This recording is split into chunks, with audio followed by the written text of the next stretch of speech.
반갑습니다. 오늘 너무 잘 오셨습니다. 우리 주위 분들과 함께 오늘 너무 잘 오셨습니다. 한번 인사 나누시죠. 오늘 너무 잘 오셨습니다. 너무 잘 오셨습니다. 우리 많은 분들이 레이버데이 연휴, 어쩌면 올해의 마지막 연휴로 많이 나가셨는데 이곳에 오신 여러분들을 환영하고 축복합니다. 오늘의 이 예배로 휴가보다 더 값지고 귀한 안식과 기쁨을 누리시기를 바랍니다. 또 주님이 주시는 말씀을 통해서 더 큰 감동과 은혜를 받으셨으면 좋겠습니다. 요즘 경제적으로 참 많이 어렵습니다. 흡사 이 학개서에 나오는 일반 백성들의 모습과 같이 참 많이 힘들고 소득보다는 오히려 쓰는 것들이 더 많아서 걱정하는 일들이 많아졌습니다. 그래서 오늘 이 말씀을 함께 나누려고 합니다. 일전에 부흥에 관한 하박국서의 말씀을 드린 적이 있었습니다. 그 하박국서가 바벨론에 멸망하기 직전의 내용이라면 오늘 이 학개서는 바벨론 포로 생활이 다 끝나고 이스라엘로 귀환한 후의 내용입니다. 이 학개서는 2장밖에 되지 않습니다. 구약성경의 가장 작은 장이 오바댜서인데 한 장으로 되어 있고요. 이 학개서가 2장으로 그 다음으로 짧은 책입니다. 그러니까 2장밖에 되지 않아서 우리에게 주는 메시지가 확실합니다. 그러니까 성전 건축에 관한 내용인데 그래서 건축을 앞둔 교회들이 이 말씀을 많이 인용을 합니다. 그러나 자세히 들여다보면 성전 건축보다 더 중요한 말씀을 하나님께서 우리에게 주고 계십니다. 이 본문의 배경은 기원전 520년에 발생한 것입니다. 그러니까 유다 백성이 유다 멸망한 기원전 586년에 바벨론으로 끌려갔습니다. 그리고 70년이 지나서 바벨론에서 고레스 칙령에 의해서 이스라엘로 다시 돌아오게 된 것입니다. 이때 유다에 있는 모든 사람들, 귀환한 자들과 유다 땅에 남아있는 자들의 마음속에는 희망과 좌절이 교차되는 그런 시기였습니다. 희망은 메대와 바사, 성경에서는 메대와 바사라고 하고요. 우리는 보통 페르시아 제국이라고 이야기합니다. 페르시아가 당시 세계를 호령하고 있던 바벨론 제국을 멸망시켰습니다. 그리고 그 땅에 있는 이스라엘 백성들을 고향으로 돌아가도록 배려해 주었습니다. 그러니까 그 땅의 학자들의 견해에 의하면 바벨론 땅에 살고 있었던 유대인들이 한 200만 명 가까이 된다고 합니다. 근데 돌아가라라고 했는데 그 이스라엘 땅으로 귀환한 백성들은 한 5만 명 정도가 귀환을 했습니다. 그러니까 이스라엘로 돌아온 유대인들이 여호와 하나님을 믿는 신앙으로 이 이스라엘로 돌아와서 가만히 보니까 성전이 회파된 것이 너무나 안타까워서 그래서 성전을 먼저 짓기 시작을 했습니다. 회당에서 예배하던 유대인들이었습니다. 바벨론 땅에 회당에 모여서 예배하던 이 이스라엘 백성들이 약속의 땅인 이스라엘로 다시 돌아와서 예루살렘 성전을 다시 재건한다고 하니 이것이 얼마나 희망적입니까? 아주 가슴 부풀어서 너무너무 기뻐했었던 것이죠. 이것이 큰 희망이었습니다. 그런데 곧 이어서 좌절이 생겼습니다. 예루살렘 성전을 건축하는 것이 마땅치 않게 여겼던 북이스라엘 쪽의 사마리아 사람들이 내려와서 그 관리들을 매수해서 성전 건축하는 것을 방해를 합니다. 페르시아 고레스 왕 때에 기원전 536년도에 이 성전 건축이 중단되었는데 오늘 학개서 1장 1절을 보면 다리오 왕 2년까지 성전 건축이 중단되어 있던 것을 보면 그 기간이 14년간입니다. 그러면 성전 건축을 하다가 중단된 것이 14년간이었는데 이 14년간 무슨 일이 있었을까? 그것이 바로 학개서 1장에 나오는 내용입니다. 1장을 한번 보니까 여러분 한번 성경을 보십시오. 1장을 보니까 당시의 백성들은 먹고 사는 일에 신경을 많이 썼던 것 같습니다. 1장 4절을 보니까 부자들은 당시에 이렇게 돈이 좀 많았었던 사람들이 있었습니다. 그 부자들은 자기 집을 꾸미는 일에 열심이었습니다. 이 성전이 황폐하였거늘 너희가 이때에 판벽한 집에 거주하는 것이 옳으냐? 이 판벽한 집이라는 말은 집의 벽을 꾸미는 것을 이야기하는 것입니다. 그러니까 좋은 대리석으로 자기 집을 꾸미는 일에 열심이었다는 것이죠. 또 일반 백성들은 농사를 지으면서 수확을 거두는 일에 열심히 최선을 다했습니다. 열심히 일을 했던 것이죠. 그런데 아무리 열심히 일을 해도 수확이 너무 적었습니다. 그래서 이 성전 건축하는 것이 엄두가 나지 않습니다. 6절입니다. 6절에 이렇게 써 있어요. 너희가 많이 뿌릴지라도 수확이 적으며 먹을지라도 배부르지 못하며 마실지라도 흡족하지 못하며 입어도 따뜻하지 못하며 일꾼이 삭슬 받아도 그것을 구멍 뚫어진 전대에 넣음이 되느니라. 밑 빠진 독에 물 붓기로 아무리 돈을 벌어도 남는 게 없는 거예요. 9절입니다. 너희가 많은 것을 팔았으나 도리어 적었고 너희가 그것을 집으로 가져갔으나 내가 풀어버렸느니라. 소득을 가지고 집으로 가져갔는데 하나님께서 다 풀어버려서 남는 게 없는 거예요. 계속 열심히 일해도 모자라는 것입니다. 열심히 일하고 바쁘게 살아갔지만 소득은 적고 재앙이 자꾸 반복되고 있습니다. 14년 동안 계속되는 거예요. 왜 하나님께서 이스라엘 백성들이 열심히 살고자 하였는데 축복을 내리지 않고 이렇게 고통을 주셨는지 아십니까? 바로 성전 건축 때문이었습니다. 1장 4절에 보니까 이 성전이 황폐하였거늘이라는 말씀이 나오고요. 또 1장 9절 후반부에는 이것이 무슨 까닭이냐? 이유를 얘기하죠. 내 집은 황폐하였으되 너희는 각각 자기의 집을 짓기 위하여 빨랐습니다. 하나님의 전은 황폐했는데 자기 일을 하느라 돌아보지 않는 것에 대한 하나님의 질타가 있었던 것입니다. 그렇다면 하나님께서 왜 성전 건축을 이렇게 초점을 맞춰서 말씀을 하셨을까요? 하나님께서는 옛 솔로몬의 성전의 의리의리한 것들 그리고 화려한 것들을 원하셨는가 하면 그렇지 않았습니다. 오늘 본문을 자세히 살펴보면요, 성전의 외형은 별로 중요하지 않았습니다. 오늘 본문 2장 3절과 4절입니다. 너희 가운데 남아있는 자 중에서 이 성전의 이전 영광을 본 자가 있느냐? 누구냐? 이제 이것이 너희에게 어떻게 보이느냐? 이것이 너희 눈에 보잘것없지 아니하냐? 그러나 여호와가 이르노라 스룹바벨아 스스로 굳세게 할지어다 여호사닥의 아들 대제사장 여호수아야 스스로 굳세게 할지어다 여호와의 말이니라. 이 땅 모든 백성아 스스로 굳세게 하여 일할지어다 내가 너희와 함께 하노라 만군의 여호와의 말이니라. 다른 버전으로 가만히 보면은요, 이전의 성전이 얼마나 화려했는지 그것을 기억하는 자가 있느냐? 없다는 거예요. 이전의 성전의 화려한 것 생각하지 말라는 거죠. 지금 이 성전은 너에게 어떻게 보이느냐? 보잘것없이 보이지 않느냐? 그러나 용기를 가져라. 스룹바벨과 여호수아야 이 땅의 모든 백성들아 힘을 내어 일하라. 내가 너희와 함께 하노라. 이렇게 말씀하는 것입니다. 옛날 솔로몬의 성전은 굉장히 화려하고 엄청난 영광이 있었습니다. 성전이 다 완공되고 나서 여호와의 영광이 그 성전에 가득했다라고 기록되어져 있었습니다. 그런데 지금은 아주 보잘것없는 거예요. 거기에 대해서 성전 건축하다가 중단된 이 이스라엘 백성들과 스룹바벨 그리고 대제사장 여호수아에게 백성들을 위로하면서 굳세게 하라. 내가 너희와 함께 하노라. 주님께서 이렇게 권면하고 위로해 주신 것입니다. 그리고 8절에 보면요, 은도 내 것이고 금도 내 것인데 내가 이 성전의 영광이 이전 영광보다 나중 영광이 더 클 것이다 라는 것을 말씀해 주십니다. 무슨 얘기입니까?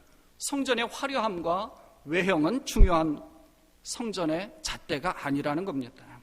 은도 내 것이고 금도 내 것이니까 그렇게 화려하게 치장하고 금은 보석으로 잘 가꾼다 하더라도 내가 그것을 기뻐하겠느냐? 어차피 은도 내 것이고 금도 내 것인데 그런 것보다 더 중요한 것이 있다는 것입니다. 그렇다면 이 학개서에서 왜 성전 건축을 강조하고 있을까요? 두 가지 이유가 있습니다. 첫째는 유대인들 사이에 갈등이 있었습니다.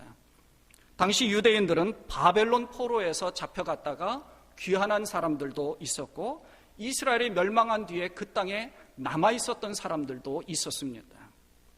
바벨론 포로로 잡혀갔던 사람들은 이제 상류층이 많이 잡혀갔거든요. 그 중에 이제 다니엘 같은 사람들도 있었습니다. 그곳에서 여호와의 신앙을 잃어버리지 않고 회당 중심으로 모여서 야훼 신앙을 잘 간직해 있었습니다. 그리고 그 바벨론 땅에 삶의 터전을 이루고 살아왔었습니다. 그리고 귀환이 이루어지자 70년 뒤에 돌아오게 되니까 2세나 3세들이 돌아오게 된 것이죠. 그리고 폐허가 된 이곳에서 성전을 건축합니다. 그러니까 얼마나 기쁘겠습니까? 아까 말씀드린 대로 그 희망을 가지고 건축을 시작을 했습니다. 남아있었던 사람들도 상류층에 있었던 사람들이 돌아와서 같이 여호와 신앙으로 성전을 건축하니까 너무나 좋았습니다. 그런데 같이 어울려서 있다 보니까 서로 간의 문화가 조금씩 달라졌습니다.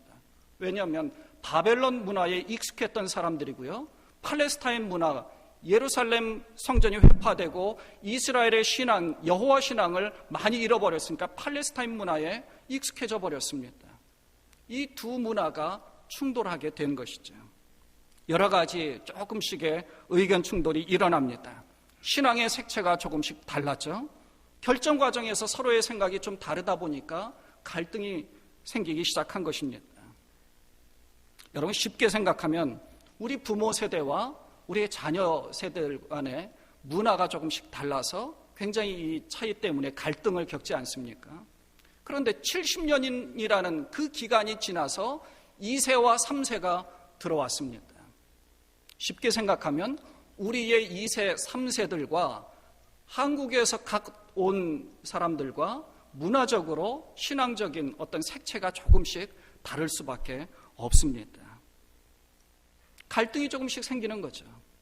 그러니까 조금 그 다름을, 그 차이를 인정하고 그 신앙으로 그것을 풀어가야 한다는 것입니다. 우리 EM도 마찬가지예요.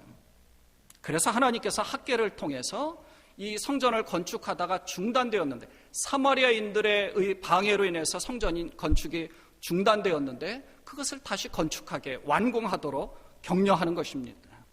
그러니까 성전 건축보다 갈등을 좀 없애고 야훼 신앙으로 다시 무장하라는 것입니다. 왜냐하면 성전 건축하다 보면 가장 중요한 것이 함께 야훼 신앙으로 뭉치게 되거든요. 그러니까 성전 건축보다 더 중요한 것은 함께 갈등을 봉합하고 서로 화합하는 것입니다. 한 의견을 같이 모으는 것이고요. 그리고 신앙을 통해서 하나님 앞에 기도하는 일에 힘쓰자는 것입니다.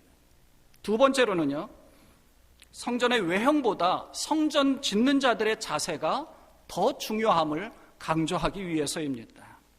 오늘 본문에 이어서 2장 10절부터 19절까지는 그 부분에 대해서 우리에게 설명해 줍니다.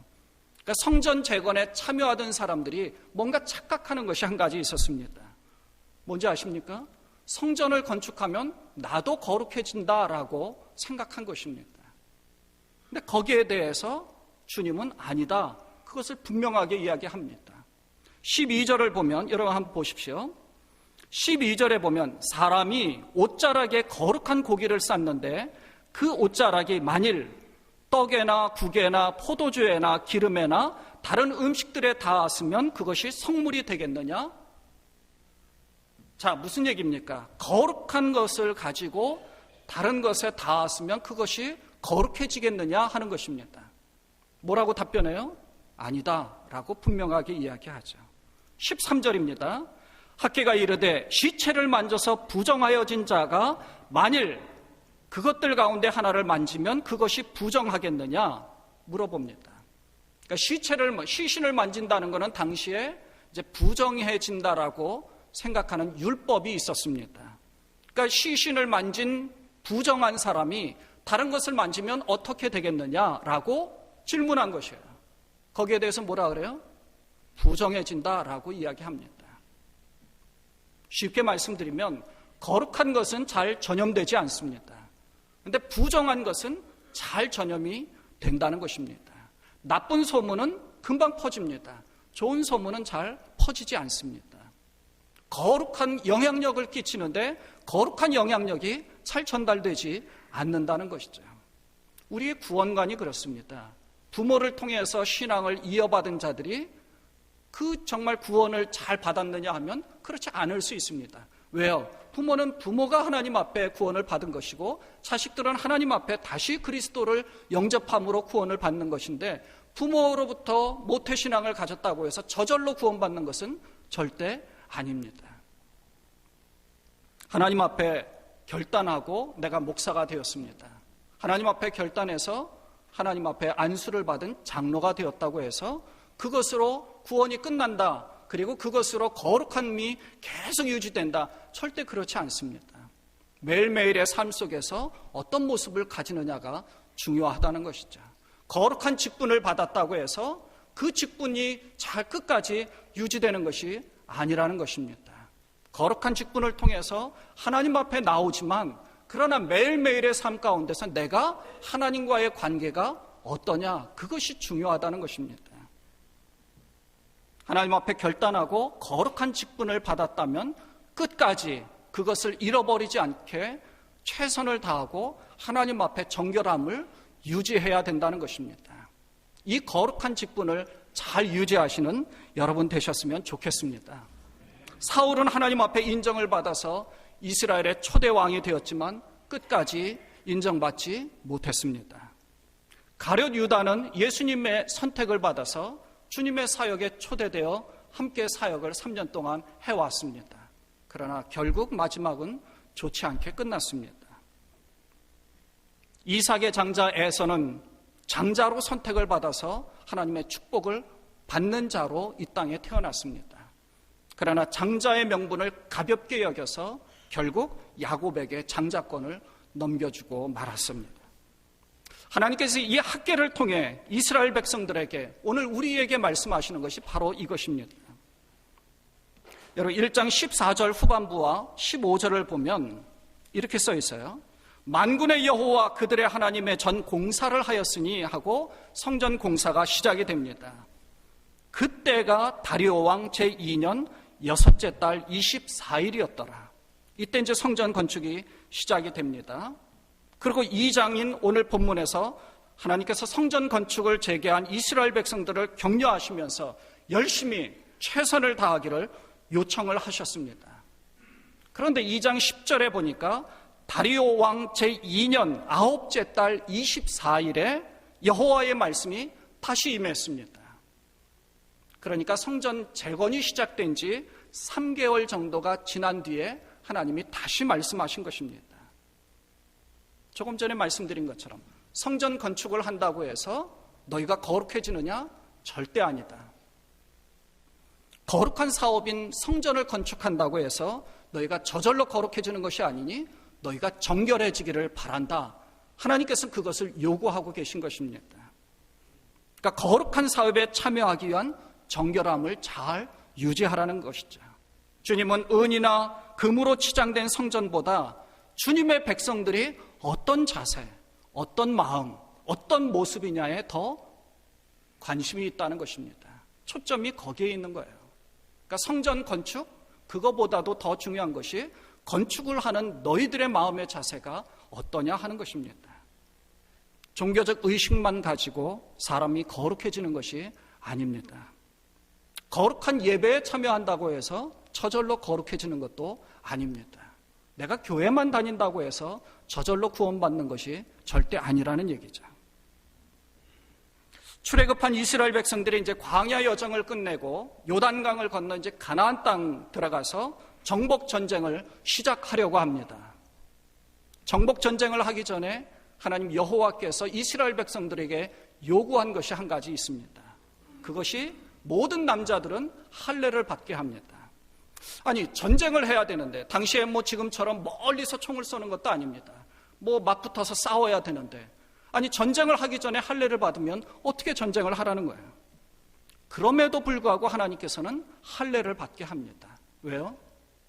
영적 전투의 핵심이 바로 여기에 있다는 것입니다. 가나안 정복하는 것은 그거는 2차적인 문제다. 너희가 하나님 앞에 영적 전투를 하는 것이다. 실제적인 전투를 하는 것은 아니라는 거죠. 두 번째는 하나님 여호와를 의지하도록 하는 것입니다. 내가 싸워서 이기는 것이 아니라 하나님께서 너희를 위하여 싸워주시리니 먼저 하나님과의 언약 관계를 회복하라는 것입니다.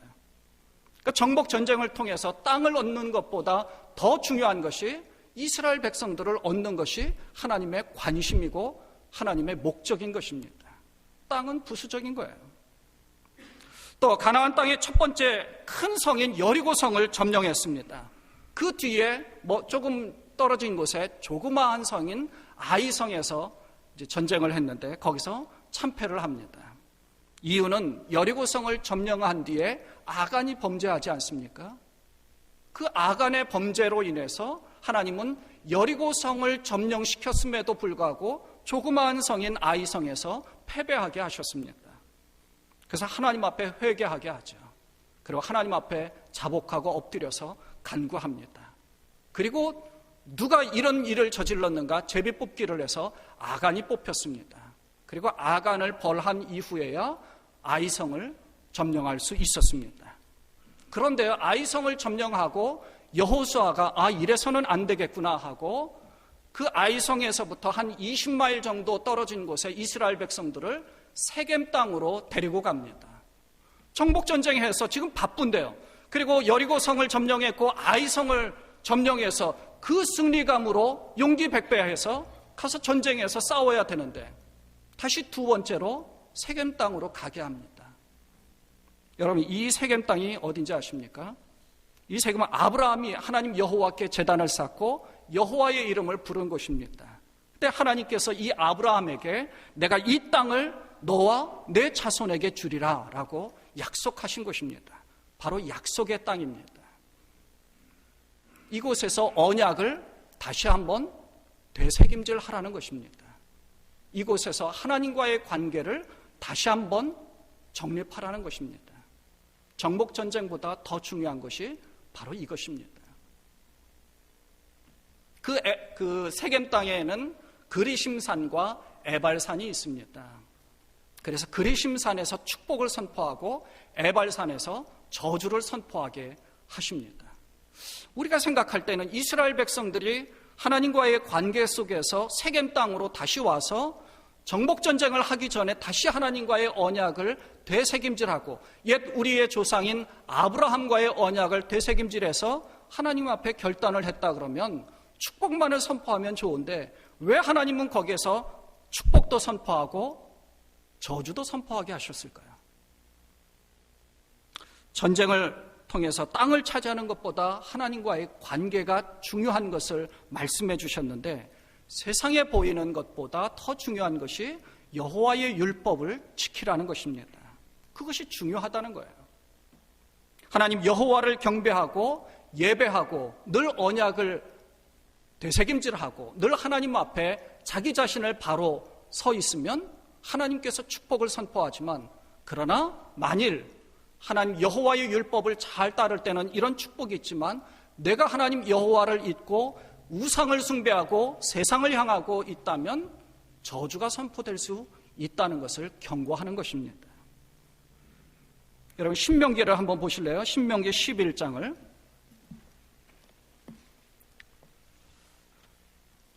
제가 가지고 있는 성경이 280페이지에 있습니다. 신명기 11장 26절입니다.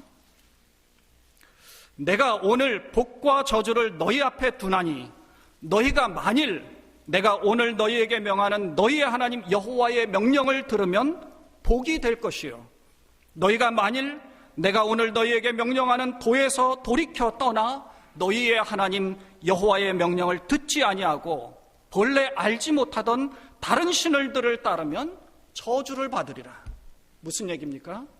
하나님 여호와의 말씀을 들으면 복을 받지만 그렇지 않으면 저주를 받는다는 거예요. 31절에는 이렇게 써 있어요.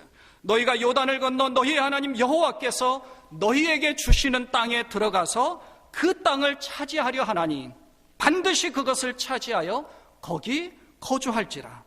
내가 오늘 너희 앞에 베푸는 모든 규례와 법도를 너희는 지켜 행할지니라. 가나안 땅을 차지하여 그곳에 거주할 수 있지만 중요한 것은 그곳에 거주하면서 하나님 여호와의 규례와 법도를 지켜 행해야 한다는 것입니다. 왜냐하면 복과 저주가 함께 있기 때문에 그렇습니다. 동전의 양면이 같이 있는 거예요. 우리의 손바닥과 손등이 같이 있는 것과 같습니다. 어떻게 보면 우리가 애니메이션에서 많이 보잖아요. 천사가 오른쪽 어깨에 있고요. 이 사단이 창을 들고 왼쪽에 있습니다. 늘 우리 속에 갈등이 있습니다. 늘 우리 속에 천사의 말을 들을 것인가, 마귀의 사단의 유혹에 넘어갈 것인가 결정해야 될 때가 많이 있습니다. 두 갈래 길이 항상 있는 거예요. 어떻게 보면 에서와 야곱의 이 모습이 우리 속에 늘 있어요. 장자의 명분과 장자의 축복권을 경홀히 여기면, 가볍게 여기면 뺏길 수밖에 없는 거예요. 팥죽 한 그릇, 눈에 보이지 않지만 하나님 말씀을 잘 들으면 장자의 명분과 장자의 축복을 받을 수 있는데요, 그것을 가볍게 여기면 그냥 팥죽 한 그릇, 세상적인 것으로 넘어간다는 것입니다. 우상으로 빠진다는 것이죠. 학개서 1장에 묘사된 유다 백성들의 모습을 보면 너무나 비참합니다. 저주를 받은 모습과 똑같은 거예요. 6절입니다. 다시 한번 학개서로 이제 돌아와서요. 학개서로 1장입니다. 1장 6절에 보면 이렇게 써 있어요. 많이 뿌려도 수확이 적을 것이라고 하셨습니다. 삭슬 받아도 구멍 뚫어진 전대에 넣음과 같을 것이다. 9절에 보니까 수확한 것을 집으로 가져갔는데 하나님이 불어버리셨다고 말씀합니다. 10절에 보니까 하늘은 이슬이 그쳤고 땅은 산물이 그쳤다고 합니다. 아주 굉장한 가뭄이 있는 거죠. 11절에 보니까 한재가 들었는데 이 한재라는 것은 가뭄으로 수확할 수 없는 그런 땅을 이야기합니다. 가뭄이 너무 극심해서 수확할 것이 없는 거예요. 너무 비참하고 저주스러운 상황 아닙니까? 얼마나 힘든 상황이에요. 먹을 것이 없고 차츰차츰 열심히 뼈 빠지게 일해도 남는 게 없는 거예요. 그런데 이런 저주스러운 문제들을 어떻게 해결할 수 있겠습니까? 이스라엘 백성들은 뭔가 타개책을 찾았어야 하죠. 뭔가 방법을 모색했어야 합니다. 근데 방법이 있어요? 없어요. 우리는 지금 비즈니스를 합니다만 농사를 짓고 있는 상황 가운데서는 하나님이 비를 내려주시지 않으면 어떻게 할 수가 없는 거예요. 하나님만을 바라볼 수밖에 없는 그런 처지인데 어떻게 해야 될지, 어떻게 우리가 어떤 방법을 써야 될까요? 뭐 기후제도 지낸다든지 뭔가 밖에 나가서 뭔가 세상적인 방법을 막 사용을 합니다. 하나님이 그게 다 소용없게 하죠. 이 상황을 애타게 죄송합니다. 이 상황을 애타게 바라보시고 타개책을 주신 분이 바로 하나님이십니다. 하나님이 먼저 다가오셨습니다. 본문을 자세히 살펴보면요, 백성의 기도에 하나님이 응답해 주신 것이 아니었습니다. 하나님 앞에 엎드려서 하나님, 이 문제에 대해서 좀 살펴주십시오. 우리가 너무너무 비참합니다. 하나님 살려주십시오. 이런 상황이 없었어요. 당시의 백성들이 힘들어하고 고통스러운 상황에 대해서 하나님이 먼저 찾아오셔서 이 문제를 해결해 주시는 것입니다. 38년 된 병자가 예수님의 소문을 듣고 예수님을 만나고자 하는 믿음이 그 속에 생긴 것이 아니었지 않습니까? 예수님이 먼저 다가가셔서 일어나 자리를 들고 걸어가라 라고 말씀하신 것입니다. 그리고 성전에서 만나서 다시는 더 심한 것이 생기기 전에 생기지 않도록 다시는 죄를 짓지 말라고 당부하셨습니다. 오늘 마찬가지입니다. 하나님께서 먼저 다가오셔서 성전을 건축하게 합니다. 성전 건축하다가 14년 동안이나 먹고 사는 일에 너무너무 바빴지만 이제 이것을 완공하고 하나님 앞에 바로 서도록 하는 것입니다. 1장 2절을 보면요, 이렇게 써 있어요. 아직 성전을 건축할 시기가 이르지 않았다라고 하는데 여기에 대해 하나님께서 5절에서 너희의 행위를 살펴라. 너희의 행위를 살펴라. 지금 너희의 모습이 어떠냐? 그리고 지금 현재 너희의 상황이 좋지 못하니 8절에 보면 산에 올라가 나무를 가져다가 성전을 건축하도록 하는 것입니다.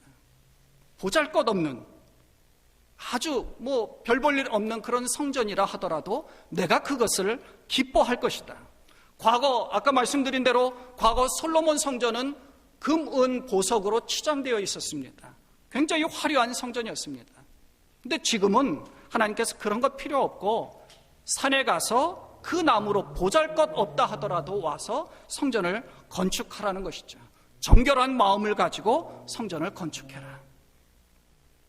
여기에 12절을 보니까 12절 마지막 절엔 이렇게 써 있습니다. 그들의 하나님 여호와께서 그를 보내셨습니다. 백성이 다 여호와를 뭐라고 써 있어요? 경외하며. 백성이 그제서야 하나님이 다가오셔서 말씀하시는 것을 받아들였습니다. 그리고 하나님을 경외합니다. 여기서부터 문제가 해결되는 것입니다. 상황이 반전되는 것이죠.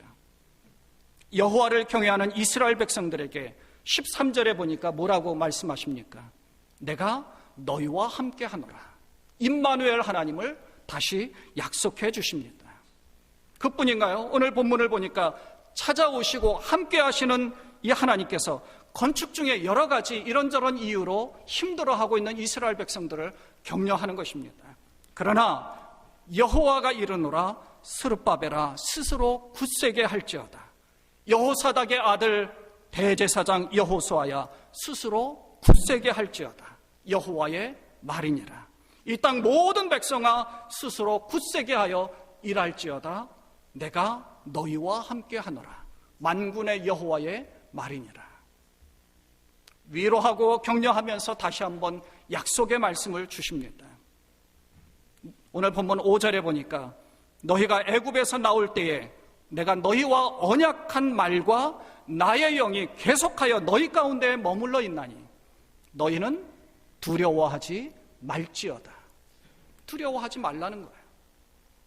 그리고 7절에서 보니까 이 성전의 영광이 충만하게 하신다고 말씀해 주셨는데 완공된 이 성전이 이전의 솔로몬의 영광보다 더 클 것을 약속해 주신 것입니다. 그런데 우리는 사실은 하나님 앞에 뭔가를 크게 보이려고 하잖아요. 근데 하나님은 거기에 관심 없습니다. 나에게 관심이 있는 거죠. 드리는 사람에게 관심이 있는 것입니다. 그리고 축복해 주신 것이 이곳에 평강을 주리라 말씀해 주십니다. 그리고 또 정결한 마음의 결단이 있고 그것을 유지할 때에 다시 한번 하나님께서 축복해 주시는 것이 우리가 이제 10절부터 18절까지의 계속 그 말씀을 하십니다. 정결함을 유지하도록 하셨습니다. 하나님 앞에 결단해서 이 정결함과 거룩함과 하나님을 경외하는 마음을 간직하고 하나님 앞에 결단한 이스라엘 백성들에게 19절에 보니까 엄청난 반전의 축복을 허락해 주셨습니다. 19절입니다. 곡식 종자가 아직도 창고에 있느냐? 포도나무, 무화과나무, 석류나무, 감람나무에 열매가 맺지 못하였느니라. 아직도. 그러나 오늘부터는 내가 너희에게 복을 주리라. 할렐루야. 이것이 하나님께서 우리에게 약속해 주신 것입니다. 사랑하는 여러분, 이 학개서를 통해 하나님이 직접 찾아와 문제를 해결해 주시고 임마누엘 하나님으로 함께 하신다고 말씀하신 이 약속을 믿고 두려워하지 마십시오. 힘든 일이 많이 있습니다. 어려운 일 많습니다. 눈물 날 일도 많습니다. 안타까운 일들도 많습니다. 물질로 인하여서 고통당하는 경우도 얼마나 많이 있습니까? 하나님 앞에 아무리 눈물을 흘리고 기도하고 회복시켜달라고 요청을 해도 꿈쩍도 안 하는 이런 모습들, 그러나 반전시켜 주시는 하나님이 계십니다. 우리는 분명하고 또 확실하게 명심해야 하는 것이 있습니다. 그것은 여호와 하나님께서 요구하시는 정결함과 거룩함입니다. 하나님을 향하는 마음입니다. 분명하고도 단호하게 내가 이 세상을 바라보는 것이 아니라 주님을 바라보겠다. 우리의 눈길이 우리의 영안이 열리기를 소망하면서 주님을 바라보고 그리스도의 십자가를 내가 바라보겠다.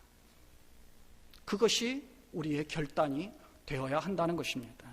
내가 오늘 너희 앞에 베푸는 모든 규례와 법도를 너희는 지켜 행할지니라. 내가 너희와 함께하노라. 만군의 여호와의 말이니라.